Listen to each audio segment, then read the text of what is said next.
The great assembly hall on Haven was filled with representatives from 1,000 worlds. Species that had never spoken to each other sat side by side discussing the future of the galaxy. The air hummed with translation devices as beings who had been enemies just months ago worked together to build something new. President Du Yun stood at the center of it all, watching delegates debate and negotiate with growing amazement. She had been elected as humanity's first galactic leader not through conquest, but through the free choice of countless worlds. The ceremony had been simple, but the meaning was profound. She was not an empress ruling through fear. She was a president chosen to serve. Her power came not from weapons or threats, but from the trust and respect of beings who had decided that humanity deserved to lead them into a new is. The transformation of galactic society was happening faster than anyone had imagined. The rigid caste system of the old council was gone, replaced by a merit-based federation where any being could rise to positions of authority, regardless of their species or origin. Former council worlds faced a choice they had never expected: join the new human-led federation and accept equal treatment for all species, or face isolation in a galaxy that no longer feared them. Most chose to join once they saw how the Federation treated its members. They wondered why they had ever supported the old system. The technology that humanity had developed in secret was now being shared freely across the galaxy. Dr. Yun had become famous throughout the known worlds for her medical breakthroughs. Diseases that had plagued alien species for millennia were suddenly curable. Her research teams included beings from dozens of different worlds, each contributing their unique knowledge. Engineer Kang Min supervised terraforming projects that transformed barren worlds into garden paradises. His techniques could turn frozen rocks into tropical planets, or toxic wastelands into fertile farmlands. Worlds that had been written off as worthless became valuable homes for refugees and colonists. But the greatest change was not technological, it was philosophical. The old council had ruled through a simple principle: might makes right. The strongest species dominated the weak, and that was considered natural and proper. The Federation operated on a completely different idea. Every voice matters. President Du Yun explained to a gathering of planetary governors, we do not seek to rule you, we seek to serve you, to create a galaxy where every being can reach their full potential regardless of what world they were born on or what species they belong to. The concept was revolutionary. Under council rule, species were locked into rigid roles. The Zephyrians were warriors, the Crystallins were scientists, the Nexari were engineers, the Sidrins were laborers. But in the Federation anyone could be anything. A former Sidran slave named Cordell became one of the Federation's most brilliant strategic planners. A crystalline refugee who had fled council oppression developed new forms of art that combined the aesthetics of dozens of different cultures. A young Zephyrian who had rejected his people's warrior traditions became a renowned diplomat. The integration was not always easy. Old prejudices died hard and some species struggled to adapt to equality. But the Federation had something the Council had never possessed: hope. People could see that the future would be better than the past, and that gave them the strength to overcome their differences. Admiral Han Sol, now an old man with silver hair, stood on the observation deck of the Federation flagship Unity and reflected on the incredible journey that had brought them here. He remembered the young captain who had stood before the Galactic Council 50 years ago begging for acceptance. That man would be amazed to see what we accomplished. He thought the galaxy rejected us because we were too violent, too unpredictable, too dangerous. Instead, we became their salvation. We showed them what real civilization looks like. The Federation fleet was unlike anything the galaxy had ever seen. Ships crewed by mixed species working together as equals. Humans served alongside Nexari crystallins, worked with Sidran Zephyrians who had once enslaved other species, now fought to protect them. Captain Jin Ho commanded a heavy cruiser where his bridge crew included beings from 7 different worlds. His weapons officer was a former Council intelligence agent who had defected. The largest fleet in galactic history gathered in the void near the Nexus system. Ships from every Council world formed a massive armada that stretched across space like a metal constellation. Admiral Kethran of the Zephyrians commanded from his flagship, the Eternal Dominion, a vessel that had never known defeat. This was the Council's answer to human aggression.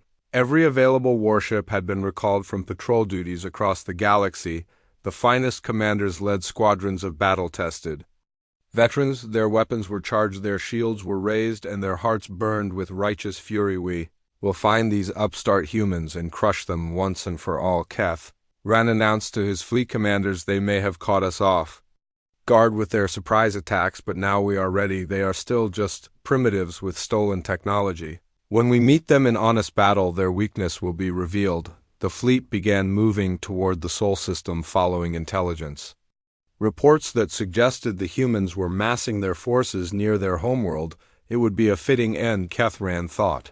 The species that had been rejected 50 years ago would be destroyed in the space around the world that had spawned them. But a council fleet was not alone. Invisible ships shadowed their movements, phasing in and out of reality to observe and report. Captain Rin watched the massive armada from her fighter and smiled. The aliens were heading exactly where humanity wanted them to go. They still think we're hiding behind Earth, she transmitted to her commanders. They have no idea what they are flying into. The destination was not Earth, but a carefully chosen battleground in the Void Nebula, a region of space where sensor readings were distorted and communication was difficult. The humans had spent months preparing the battlefield, seeding it with hidden weapons platforms and phase shift mines. Emperor Wu Sang stood on the bridge of the massive battleship Retribution and watched the council fleet approach. His ship was the largest vessel humanity had ever built, a mobile fortress that could take on an entire fleet by itself, but it was not alone. Behind him stretched the true human fleet, hundreds of ships built in secret, over 50 years of preparation, but more importantly, surrounding him stood representatives of dozens of species. Nexari engineers who had perfected shield technology, Sidran miners who had mastered asteroid tactics, crystalline rebels who understood energy weapons. You seek to destroy us because we refuse to bow, Emperor Wu Sang broadcast to the approaching council fleet.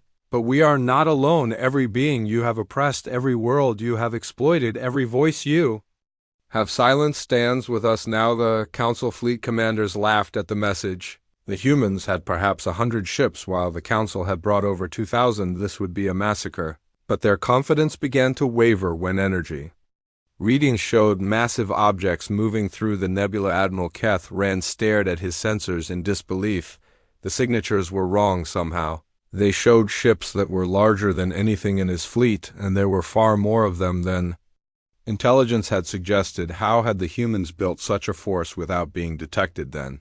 The trap was sprung. Human ships decloaked around the council fleet, appearing from every direction at once. The aliens found themselves surrounded by vessels that defied everything they knew about ship design. Some were sleek and fast, others were massive and bristling with weapons. All of them were completely invisible to council sensors until they chose to reveal themselves. Captain Rin led the first attack wave. Her fighter squadron phased in and out of reality, striking at council ships from impossible angles. The aliens tried to target them, but their weapons passed harmlessly through phase-shifted hulls.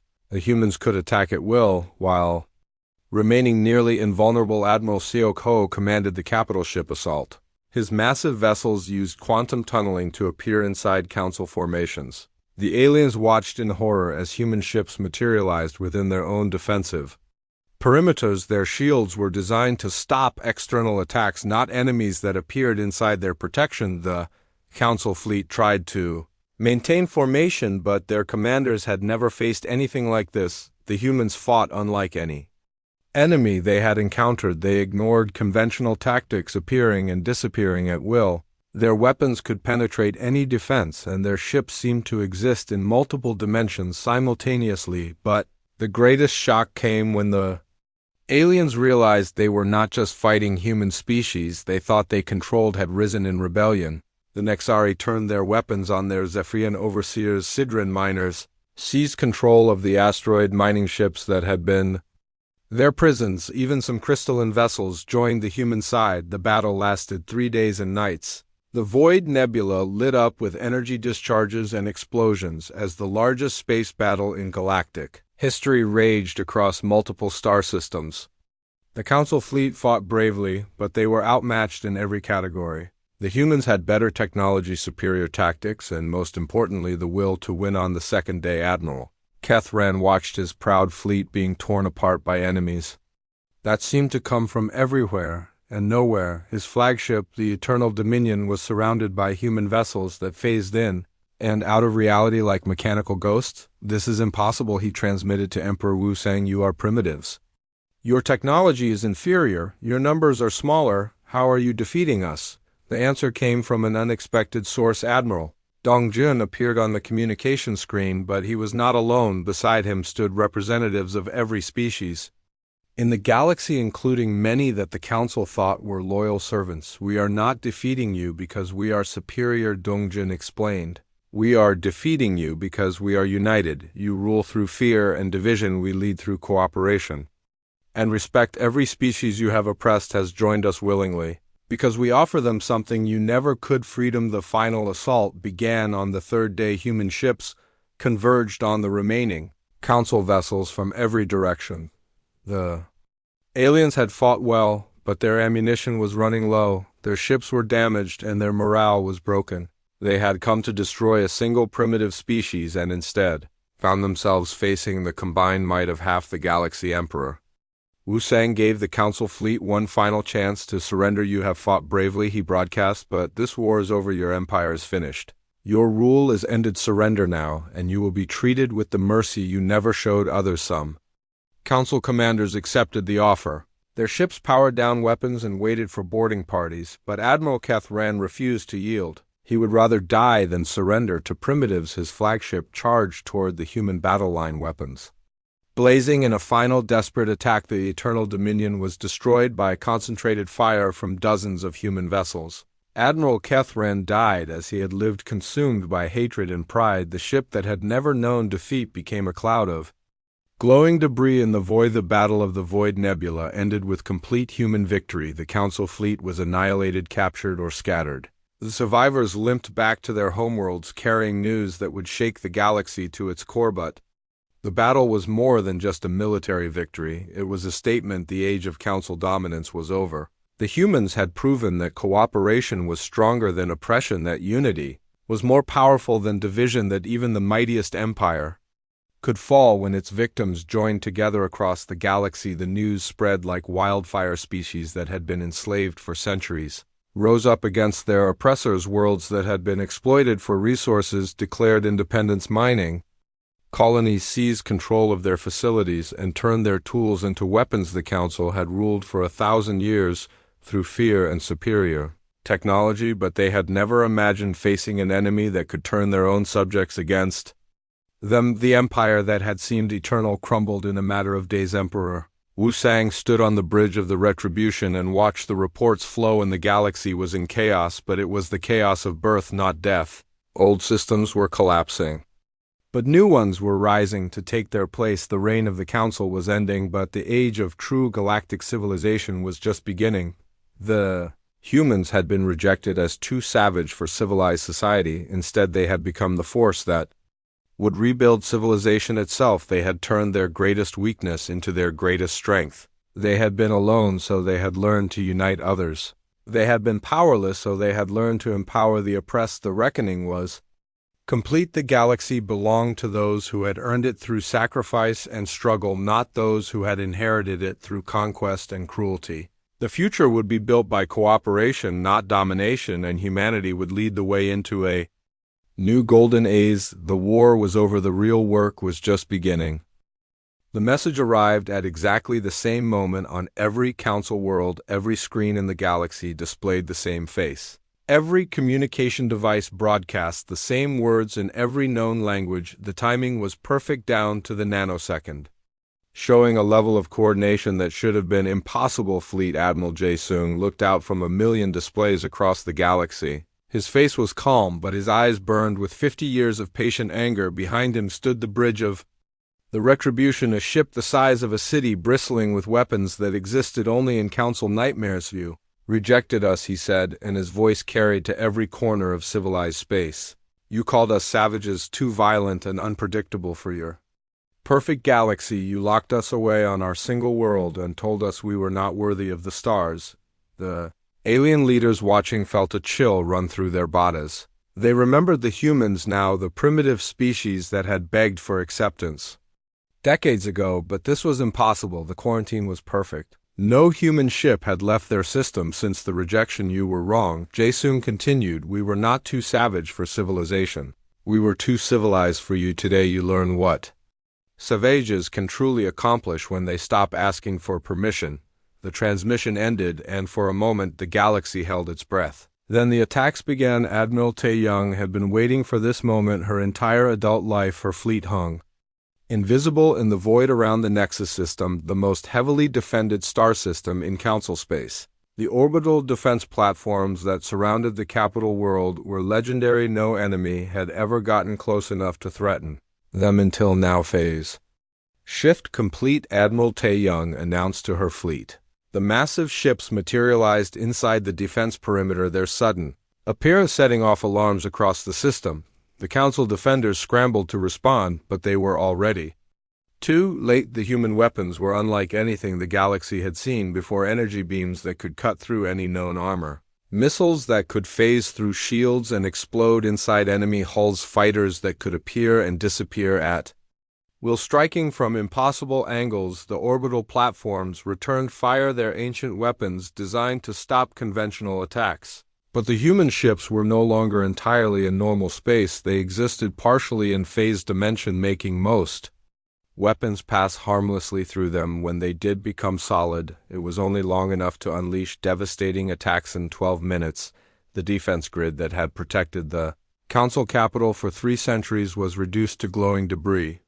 Admiral Tae-young watched the destruction with grim satisfaction.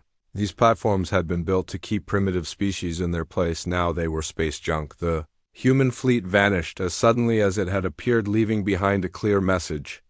The Council capital was no longer safe. Across the galaxy, similar attacks were taking place. Captain Seung-min led a strike force against the Council's primary communication array, a massive structure that coordinated information flow between star systems. The facility was protected by both military ships and defensive satellites, none of which could detect the approaching human vessels. The humans appeared inside the stations, shields materialized their weapons, and began systematic destruction. They targeted key systems with surgical precision. The main transmitter array went first, followed by the backup systems, and finally the quantum relay cores. In 30 minutes, the communication network that had connected the galaxy for centuries went silent. Captain Seung-min transmitted a message on all emergency frequencies before his ships vanished. This is just the beginning. More will follow until you understand that we are no longer your prisoners, Commander. Na-young had drawn perhaps the most audacious assignment of all. She was to infiltrate the Council Central Bank, a facility so secure that even Council members needed special clearance to visit. The building existed in normal space, but was surrounded by layers of defensive systems that made it nearly impregnable, nearly but not completely. Na-young's team phased through the outer barriers, appearing inside the main vault where the Council's military treasury was stored. The quantum locks that protected the accounts were sophisticated, but human hackers had been studying them for decades. They had the codes working within human speed. Na-young's team transferred the contents of military accounts to refugee relief funds, scattered across the galaxy. Trillions of credits that had been used to oppress and exploit were redirected to help the victims of Council policies. The theft was discovered within hours, but by then it was too late. The money had been distributed to thousands of accounts on hundreds of worlds. Most of it went to species that the Council had conquered or enslaved. The former victims of galactic civilization suddenly found themselves wealthy beyond imagination. General Hyo-sung commanded the assault on the Council War College, the prestigious military academy where alien officers learned the art of warfare. The academy was protected by its reputation as much as its defenses. No one would dare attack such a sacred institution. They were wrong. The human ships appeared above the academy like vengeful ghosts. Phase-shifted fighters strafed the parade grounds, while capital ships targeted the strategic planning centers. The Academy Library, containing thousands of years of military knowledge, was carefully preserved, but everything else was systematically destroyed. Students and instructors were evacuated before the main attack, but they were forced to watch as their proud institution burned. General Hyo-sung broadcasted from the Academy steps as smoke rose behind him. This place taught you how to rule through fear, he announced. We are teaching you what it means to be afraid. You trained here to keep primitive species in their place. Today, primitives have put you in yours. The psychological impact was as devastating as the physical destruction. The Council had spent 1,000 years telling the galaxy that they were invincible. Their military was unbeatable, their technology unstoppable, their rule eternal. But humans had proven all of it wrong in a single day. The attacks were precisely coordinated, each strike hit at a specific time designed to maximize shock and confusion. Communication networks went down first, preventing coordinated response. Then military installations were destroyed, leaving the Council unable to defend itself. Finally, economic targets were hit, disrupting the trade that held their empire together. But the most shocking aspect was not the attacks themselves, but how they were carried out. The humans had not simply destroyed everything in their path. They had been selective, surgical, almost polite. They disabled rather than killed.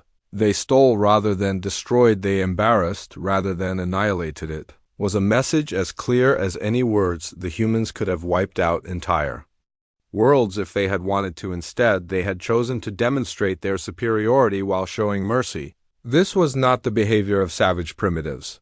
This was the calculated action of a superior civilization. Council President Zax Moore sat in his emergency bunker, surrounded by what remained of his military staff. The reports coming in were impossible to believe. Human ships had appeared simultaneously across the galaxy, struck at will, and vanished without taking significant losses. How?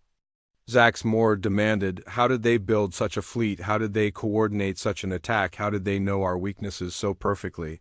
The answers would come later from interrogated sleeper agents and captured intelligence files, but already the truth was becoming clear. The humans had not been hiding for 50 years. They had been preparing. They had built an empire in secret while the Council slept in arrogance. Admiral Keth ran of the Zephyrians, the same being who had first rejected humanity.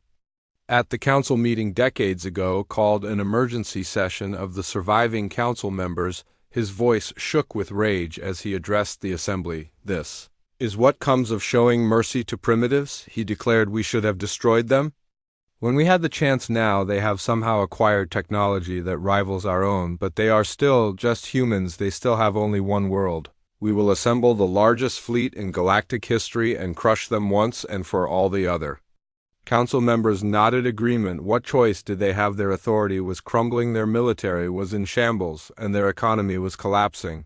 If they did not strike back quickly, the empire they had ruled for a millennium would be finished. But as they planned their response, none of them suspected the truth. The humans no longer had just one world. They had dozens of hidden colonies, hundreds of secret bases, and thousands of ships. They had allies among every species the Council had oppressed, and agents in every government. The Council controlled. The Council was not preparing to attack humanity. They were preparing to commit suicide. They just did not know it yet. Fleet Admiral Jae Sung stood on the bridge of the Retribution and watched. The intelligence reports flow in the first phase had succeeded beyond all expectations. The Council was reeling, confused and desperate. They would try to strike back, of course. It was the only move they had left, but they would be striking at shadows, while the real enemy surrounded them completely. The age of Council dominance was ending. The age of human leadership was about to begin. Let them come, he said quietly to his bridge crew. Let them bring their finest ships and their greatest warriors. They will learn what happens when you corner predators and then forget they are dangerous. The first strike was over, but the war was just beginning, and the humans had every intention of winning. 50 years had passed since humanity was rejected by the Galactic Council. The galaxy had moved on. Trade routes hummed with cargo ships. Council patrols maintained the peace, and most beings had forgotten that Earth even existed if they remembered humans at all. It was as a cautionary tale about primitive species that reached too far too fast. Captain So Ra adjusted the controls of her ship, the Shadow Walker, and smiled. The Council patrol vessel ahead had no idea she was there. Her ship existed in phase space, invisible, undetectable, completely beyond their ability to perceive. She was so close she could see the alien officers through their bridge windows. This was her 100th mission behind enemy lines. In 50 years of silent expansion, she had mapped every major Council world, recorded every patrol route, and documented every weakness. The aliens still thought they were safe in their superiority. They had no idea how thoroughly they were being watched. The breakthrough in phase shift Technology had changed everything. Dr. Minho had perfected the systems that allowed ships to slip between dimensions, becoming ghosts that could pass through solid matter itself. So Ra had been one of the first test pilots, and she had fallen. In love with the freedom it provided, she could go anywhere, see anything, and no one would ever know. The Council patrol ship moved on following its predictable route, so Ra made notes about crew rotations, weapon configurations, and communication protocols. Everything would be useful when the time came. She engaged her phase drive and vanished into the space between spaces back. On Haven, Admiral High 1 stood in the command center studying holographic displays that showed the entire galaxy. Each light represented a council world, each line showed a trade route, each symbol marked a military installation. The map was the result of 50 years of careful spying, and it revealed the true scope of humanity's achievement. "We are everywhere," she murmured. To her aide, Colonel Jinwoo, "Look at it. We have eyes in every system, ears in every council chamber, agents on every major world. They still think we are hiding on Earth, but we surround them completely." The hidden empire had grown beyond anyone's wildest dreams. There were bases in asteroid fields, camouflage stations in nebulae, and entire fleets waiting in the dark spaces between stars. The Council believed they ruled the galaxy, but humanity had already claimed it. Master Craftsman Sang-woo supervised the construction of the newest factory complex orbiting a dead star in an abandoned system. The facility was massive, larger than most Council space stations, but completely invisible to their sensors. Automated systems worked around the clock, producing weapons and ships. The alien refugees who had joined humanity brought their own skills and knowledge. A Nexari engineer showed them how to build shields that could absorb energy weapons and redirect the power to their own systems. Sidran miners developed new hull materials that were lighter and stronger than anything the Council used, but the greatest advantage came from something the Council had never imagined: cooperation. The various species in the Council barely tolerated each other. Each jealously guarded their technological secrets and refused to share knowledge, but humanity had created something different. Every breakthrough was shared immediately. A discovery made by humans on Mars would be transmitted to Nexari engineers on Haven, who would improve it and send it to Sidran miners in the asteroid belt. The combined knowledge of dozens of species flowed freely, creating innovations that no single world could achieve. Engineer Bill Ra had made another breakthrough. Her consciousness transfer technology allowed volunteers to have their memories and personalities copied into artificial bodies. These sleeper agents could live normal lives on Council worlds for decades until they received activation orders. The first sleepers had been placed 40 years ago. They had married, raised families, built careers, and gained positions of trust. Some had become government officials. Others worked in military installations. A few had even joined Council intelligence services. The aliens trusted them completely, never suspecting that their most reliable citizens were actually enemy agents. Dr. Yu Jin, now in her 70s, worked with a new generation of scientists to develop weapons that would shock the galaxy. Her team had studied every known form of Council technology and found ways to counter or surpass it. They built guns that could punch through any armor, ships that could outrun any pursuit, and bombs that could crack planets. The most impressive achievement was the fleet itself. Hidden throughout the galaxy were ships that made the mighty Council vessels look primitive, fast attack boats that could phase shift in and out of reality, massive carriers that could deploy thousands of fighters, capital ships armed with weapons that existed only in Council nightmares. Admiral J. Soon commanded the first battle group from his flagship, the Retribution. The ship was a monster, bristling with weapons and protected by shields that could absorb the firepower of an entire Council fleet, yet it could become completely invisible at a moment's notice. His crew was mixed humans and aliens working together as equals, something that would have been impossible under Council rule. Here, a Nexari weapons officer worked alongside a human gunner, while a Sidran engineer maintained systems designed by crystalline rebels. The integration was so complete that many forgot what species they belonged to. They were all part of something larger, now united by a shared purpose and mutual respect. They were the force that would bring down an empire that had ruled for 1,000 years. Intelligence reports flowed in constantly from across the Galaxy. Council President Zax Moore was becoming increasingly paranoid, convinced that someone was watching him. He was right, but he would never find the Watchers.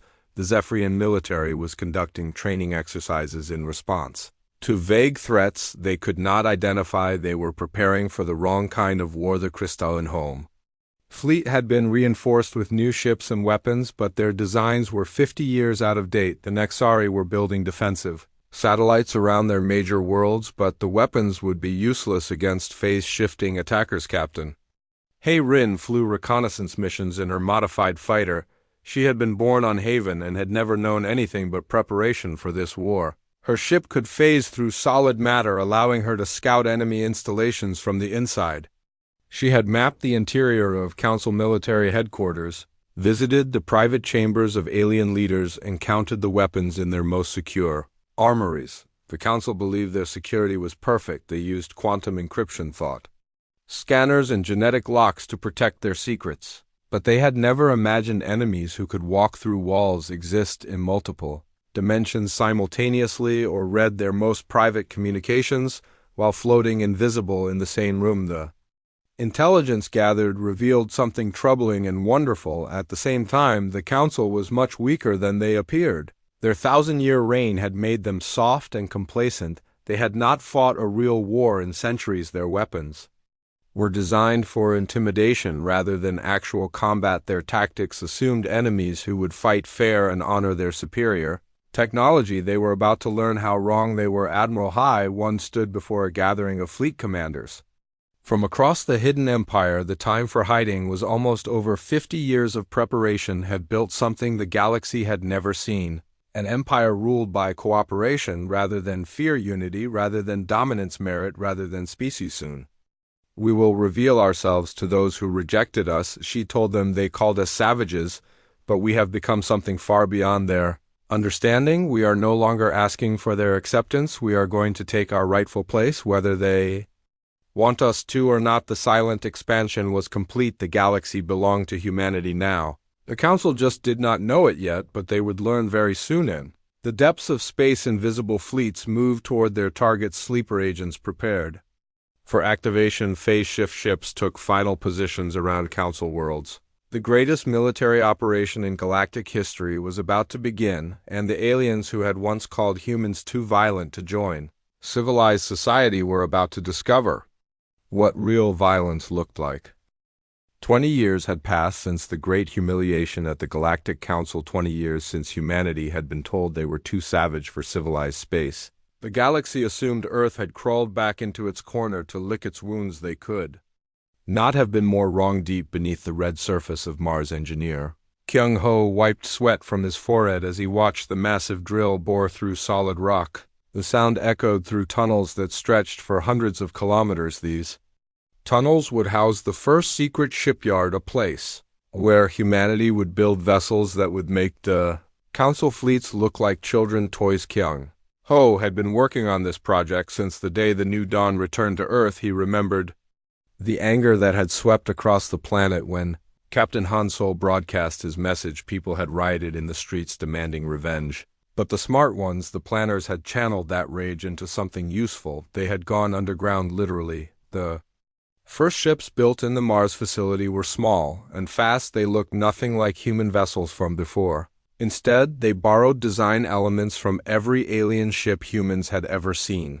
The curved hulls of Nexari fighters, the angular armor of Zephyrian cruisers, the mysterious energy cores that powered crystalline vessels. Kyung Ho and his team had studied captured images for years, learning to copy and improve. Meanwhile, on Europa, Dr. Erne was making discoveries that would change everything. Her laboratory sat beneath kilometers of ice, where no alien spy satellite could detect the energy signatures of her experiments. She had been trying to understand how the Council ships moved so fast between stars. The answer lay in something they called quantum folding. Nana stared at her latest test results with amazement. She had done it. The math worked perfectly. Space could be folded like paper, bringing distant points together. Her assistant Wu Jin watched as she activated the prototype engine. A small probe disappeared from one side of the laboratory and appeared instantly on the other. We can do this, she whispered. We can build engines that will let us travel anywhere in the galaxy faster than anyone else. The young engineer Wu Jin nodded excitedly, but Yunei was already thinking bigger. If they could fold space for travel, they could fold it for other things too. Like making ships invisible or unreachable back on Earth. Admiral Dongjun was working on a different kind of project. He was not building ships or engines, he was building an army, but not just from humans. The galaxy was full of species that the Council had crushed or ignored. Beings who had been enslaved, exploited, or simply forgotten. His first recruit was a Nexari engineer named Vextal, whose people had been conquered by the Council 50 years earlier. The aliens had stripped mined the Nexari homeworld and forced the survivors to work as slaves. Vextal had escaped during a transport accident and somehow made it to Earth. When Admiral Dongjun found Vextal living in the ruins of an abandoned city, the alien was sick and dying, but there was fire in his eyes, a hatred for the Council that matched humanity's own. Dongjun nursed the alien back to health and offered him a choice: join us and help us build something that will make the Council pay, or spend the rest of your life running and hiding. Vextal chose revenge. Soon others began to arrive. Sidran miners who had worked themselves nearly to death in Council-controlled asteroid fields, rogue Zephyrians who disagreed with their government's policies, even a few crystalline rebels who believed their species had become too proud and cruel. The rejects and outcasts of the galaxy began to gather on Earth, but Earth was too visible, too obvious. The Council might notice if too many alien refugees started arriving at once. Admiral Dongjun needed a base where they could work without being seen. He needed somewhere the Council would never think to look. The answer came from an unexpected source. Deep space sensors detected a rogue planet drifting in the void between star systems. It had been ejected from its home system millions of years ago and now wandered alone in the darkness. It was perfect. The first colony ships launched in secret using experimental stealth technology that made them invisible to Council sensors. The journey took months, but when they arrived at the rogue planet, they found something incredible. The world had a molten core that provided heat and energy. Vast caves beneath the surface offered natural shelter from radiation. They called the planet Haven, and it became the heart of everything that followed. Engineer Bio Ra supervised the construction of the first permanent structures on Haven, working with alien refugees who brought knowledge from dozens of different worlds. She designed cities that could house millions while remaining completely hidden from orbital sensors. The refugees were not just laborers, they were teachers. Vextal showed human engineers how to build Nexari shield generators that could stop any known weapon. The Sidran miners taught them how to extract resources from asteroids without leaving traces that Council patrols could detect. The rogue Zephyrians shared military tactics that had been classified secrets for centuries. But the greatest gift came from an unexpected source. A dying crystalline elder named Vextal arrived at Haven carrying something precious beyond all measure: the location of every major Council military installation, every trade route, every weakness in their defenses. Vextal had been a Council intelligence officer for over 2 centuries. He had grown disgusted with what his people had become and spent his final years copying classified files. When he gave the data to Admiral Dongjun, his last words were simple: make them remember what it means to fear. The data was incredible. It contained detailed information about Council ship designs, weapons technology, patrol schedules, and defensive systems. More importantly, it revealed something the Council had kept hidden from the galaxy. They were not as strong as they pretended to be. Their fleets were spread thin across thousands of systems.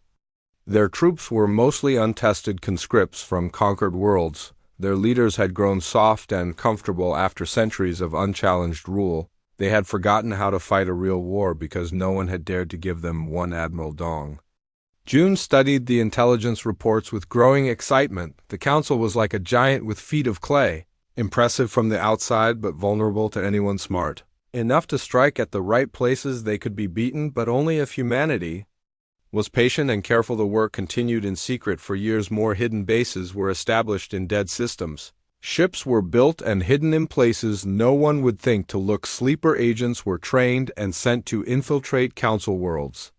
Advanced weapons were designed and tested. Dr. Minho made the breakthrough that would change everything. He called it phase shift technology. Ships could exist partially outside normal spacetime, making them completely invisible to any sensor.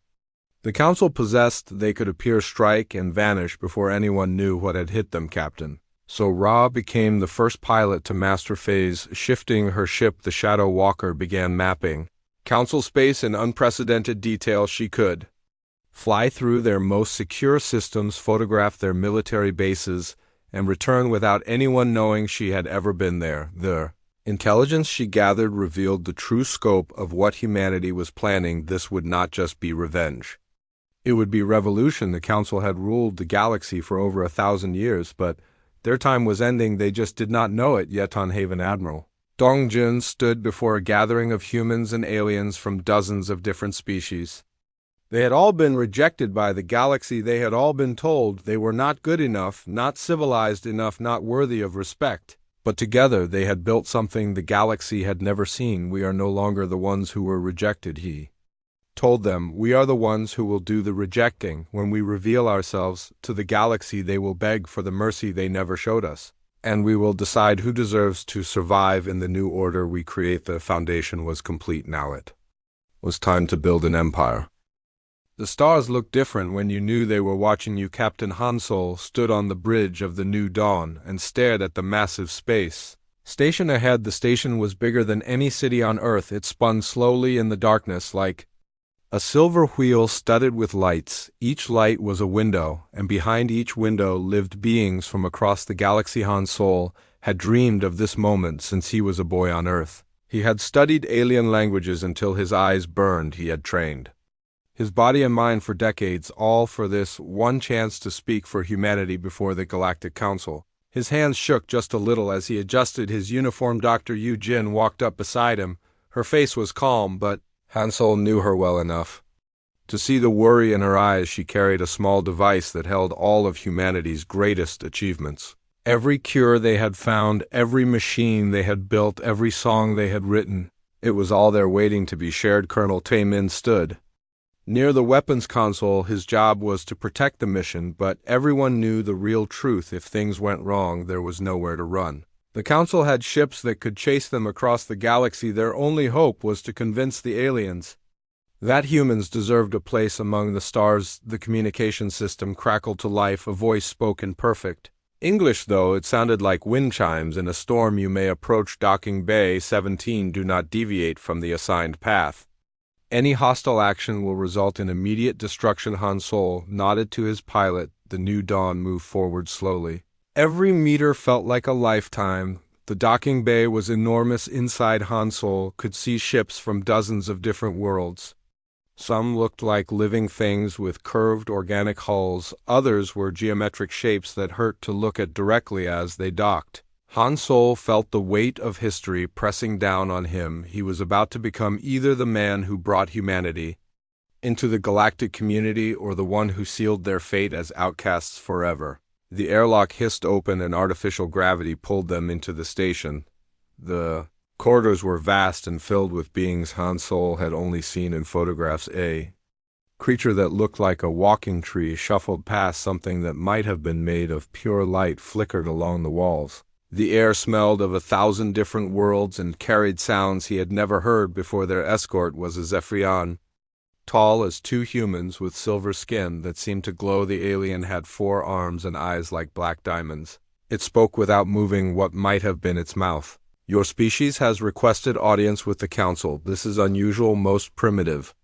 Worlds wait centuries before making such a request. Han Solo bit back his first response. Humans were many things, but they were not primitive. Still, he needed these beings to listen to him. We believe we have much to offer the galaxy, he said carefully. We hope the Council will agree. The escort made a sound like metal scraping against stone. Perhaps you will have 1 hour to make your case. The Council does not grant second chances. The Council chamber was beyond anything Han Solo had imagined. It was a sphere perhaps a kilometer across with seating that spiraled up the curved walls. Hundreds of beings sat in judgment. Representatives of species that had traveled between stars when humans were still learning to make fire. At the center of the sphere hung a small platform. This was where Han Solo would stand. This was where humanity would either join the galactic community or be rejected forever. He walked out onto the platform feeling smaller than he had ever felt in his life. The chamber Fell silent. 47 different species turned their attention to the human standing before them. Some had eyes that burned like stars. Others had sensory organs. Han Solo could not even identify all of them. Were judging his kind. Han Solo began to speak. He told them about Earth, about the blue oceans and green forests. He described human art and music and poetry. He spoke of their science and their medicine. He talked about their desire to explore and learn and grow. Jin activated her device and filled the chamber with holographic displays of human achievements. For an hour Han Solo poured out his heart. He showed them everything beautiful about humanity. He spoke of their capacity for love and sacrifice and hope. When he finished, the chamber was silent for a long moment. He dared to believe that maybe, just maybe, he had convinced them. Then the Zephyrian representative stood. Its voice echoed through the chamber like thunder. Your species is too violent, it said, too unpredictable. Your history is written in blood. You wage war upon your own kind constantly. How can we trust such beings with the peace of the galaxy? A crystalline being that looked like living glass spoke next. Its voice was like breaking crystal. We have studied your world for many cycles. You destroy your own environment. You create weapons capable of ending all life on your planet. You are a danger to yourselves and to all civilized beings. One by one the representatives spoke. Each one found new reasons to reject humanity. They called humans warlike and primitive and dangerous. They said human emotions made them unstable. They claimed human ambition would threaten the established order of galactic society. The final vote was unanimous. Not a single species spoke in favor of humanity. The council chairman, a being that looked like a floating jellyfish with too many tentacles, delivered the verdict. By unanimous decision of the Galactic Council, humanity is deemed unfit for membership in civilized galactic society. Your species is quarantined to your home system. Any attempt to leave will be met with force. Han Solo stood frozen on the platform. The words hit him like physical blows. Everything they had worked for, everything they had hoped for, it was all being taken away. The escort appeared beside him. Your audience is concluded. You will return to your vessel and depart immediately. The walk back to the New Dawn passed in a blur. Jin was crying silently. Min looked ready to start a war with his bare hands. Han Solo felt numb inside. They had given humanity their best chance, and it had not been enough. As the New Dawn undocked from the station, Han Solo made his way to his quarters. He sat at his desk and began to record a message that would change the course of human history. They rejected us, he said to the camera. They called us savages, too violent and dangerous for their perfect galaxy. He paused and looked out at the stars that no longer seemed welcoming. They want to keep us locked up on Earth like animals in a cage. Well, let me tell them something about caged animals. Push them too hard, corner them with no way out, and they become something far more dangerous than they ever were. Running free, they think we're savages. Han Solo continued, his voice growing harder. They think we're too violent for their civilized galaxy. Fine. Let them keep their false peace built on fear and oppression. We will build something better, something stronger when we return to claim our place among the stars. They will understand what happens when you reject those with nothing left to lose. The message ended, and Han Solo sealed it in the ship's most secure files. One day, when humanity was ready, it would be broadcast across the galaxy. But for now, it would wait like a seed in dark soil, waiting for the right moment to grow into something the galaxy had never seen before. The New Dawn turned toward Earth, carrying with it the seeds of an empire that would one day make the Galactic Council tremble.